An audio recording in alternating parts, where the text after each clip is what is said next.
সাথে হাসর হবে, আরশের নিচে ছায়া পাবা। চিৎকার মেরে বলেন সুবহানাল্লাহ।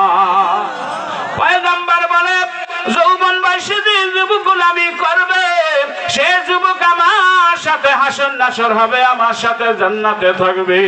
যারা যৌবন হারায় ফেলাইছে বৃদ্ধ বাবাজি, আপনাদের জন্য একটা রাস্তা এখন খোলা, সেটা হলো শেষ ভালো যার সব ভালো তার। যেহেতু যৌবন হারায় ফেলাইছে, কথা বলেন ঠিক কিনা? এখন তো আর সেই যৌবন ফিরে পাবেন না। এখন শরীরে সেরকম শক্তি আর নাই।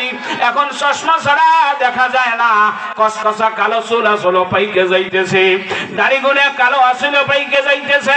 আপনি যতই কলপ লাগান এক সপ্তাহ পর দেখবেন আবার পুনরায় সাদা বের হয়ে যাবে, কথা বলেন ঠিক কিনা? আর ঢাইকে রাখা সম্ভব নয়, কারণ একবার যখন আল্লাহ প্রকাশ হয়ে যায়, বার্ধক্য প্রকাশ হয়ে যায়, যতই ক্রিম লাগান, যতই সুনু লাগান, যতই স্প্রে করেন, আর যৌবন ফিরিয়া আসবে না, কথা বলেন ঠিক কিনা? যেহেতু যৌবন আর ফিরিয়ে আসবে না, এখন আমাদের রাস্তা একটা খোলা, শেষ ভালো যা সব ভালো তার।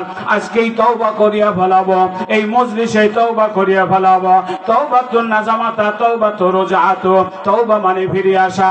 গতকালকে যেই পাপে লিপ্ত ছিলাম ওই পাপ আর করব না, এইটার নাম হলো তওবা।